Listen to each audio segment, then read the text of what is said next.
So I don't know if I told y'all this before, but I kind of have a signature snare. Now hold on.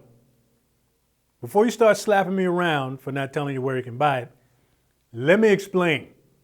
So back in 2007, I had reached my 20-year milestone. So 2007 was my 20th year playing the drums. So I got this idea to sort of design and spec my own sort of signature snare drum.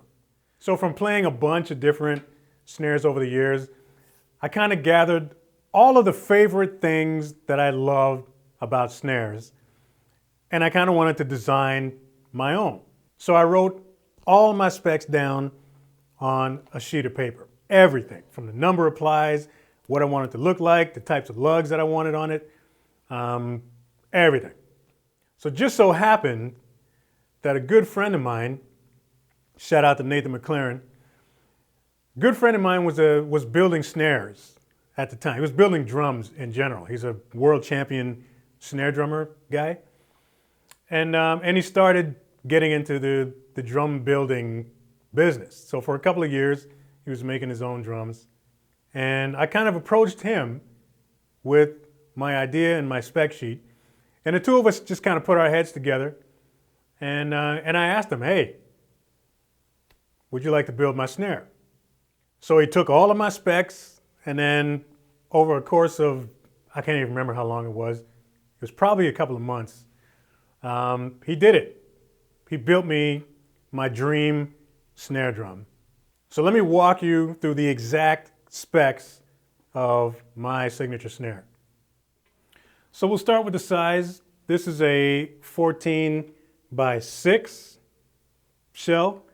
It is a 6-ply maple, and you see it's got a sort of walnut inlay in there. That was kind of a last-minute sort of design idea that Nathan had.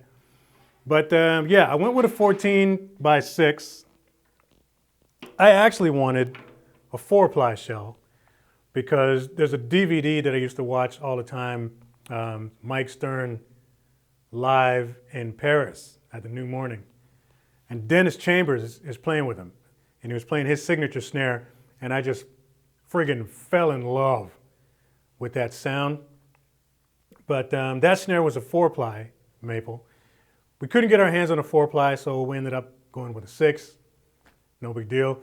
So we threw some reinforcement rings inside of it.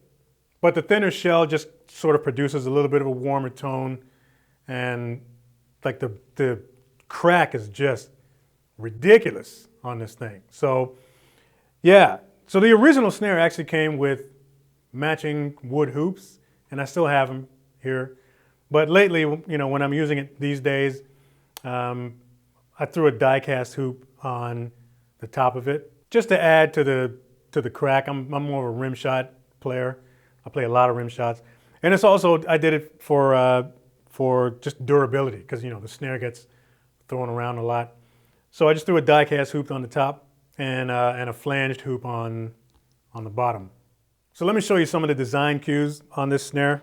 I went with gold tube lugs. The gold tube lugs are sort of a tribute, I guess, a little bit of an homage to my dream snare, which is actually a 1920s Ludwig Black Beauty. So I sort of stole that little cue from those snares. Again, just as kind of a tribute to that particular snare. And the interesting thing, I don't know if you guys actually knew this, and it's not something that you notice right away, but we tried something a little different on this snare. You can't see it until you get up close, but the lug count is different on the top and the bottom. So there's actually 10 lugs on the top and 8 lugs on the bottom.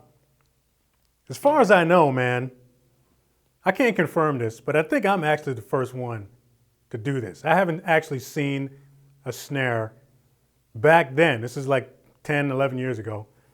I haven't seen a snare that had 2 different counts, top and bottom. Now, of course, you know, you got the Dennis Chambers new model. I think he's doing a 12 on top and 8 on the bottom. But I don't know, maybe I should call my lawyer, man, because I'm pretty sure I did that first. So the main reason why I went with 10 on top and 8 on the bottom.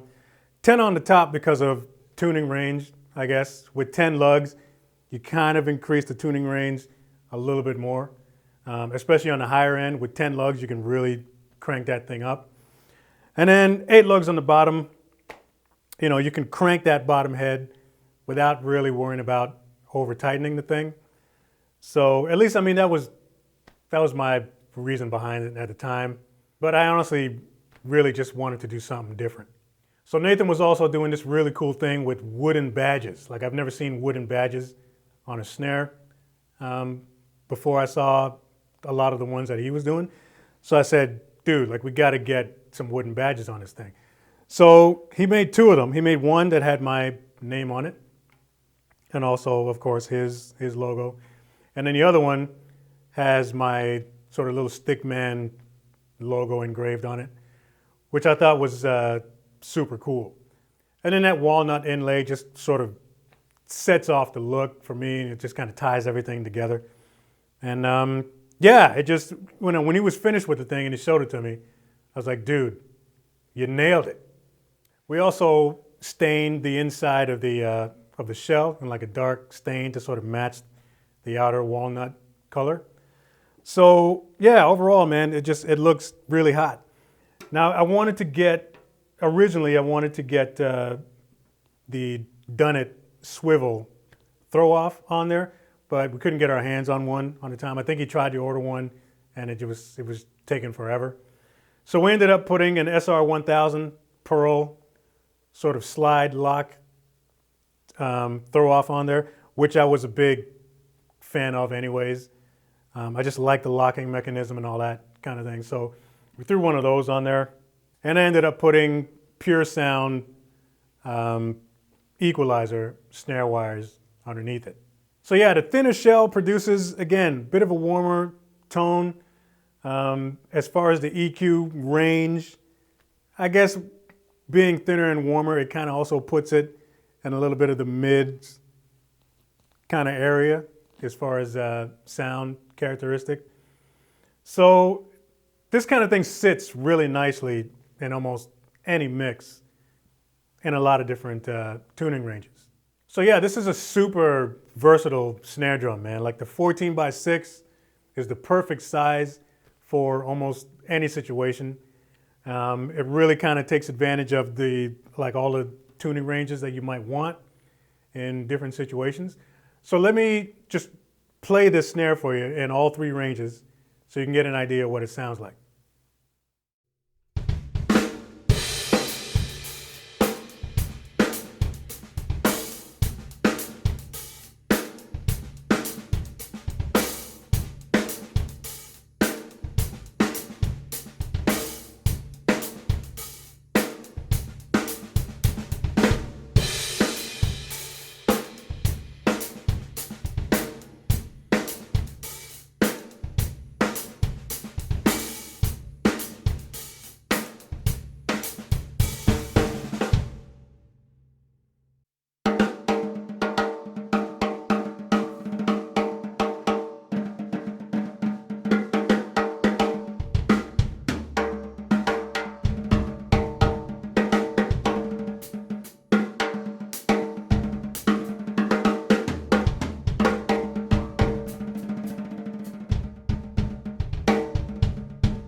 So yeah, I love this snare drum, man. Like this is kind of my baby, you know what I mean?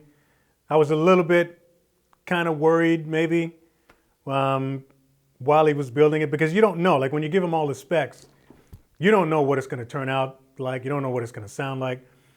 But it ended up sounding like super, super good. So everything that I put down on paper, just kind of, it all just kind of worked. So yeah, man, this is my sort of personal piece, but I tell you, it's actually a bit of a dream of mine to one day actually see this thing reproduced and on the market, you know, so we can get it in the hands of many working drummers out there. So yeah, I don't know, man. Drop a comment in the comment section, and you know, let me know what you think of the snare. And then who knows, man? Who knows what'll happen? I'm just gonna throw it out there in the universe and, you know, see what bounces back. So that's it for this video, man.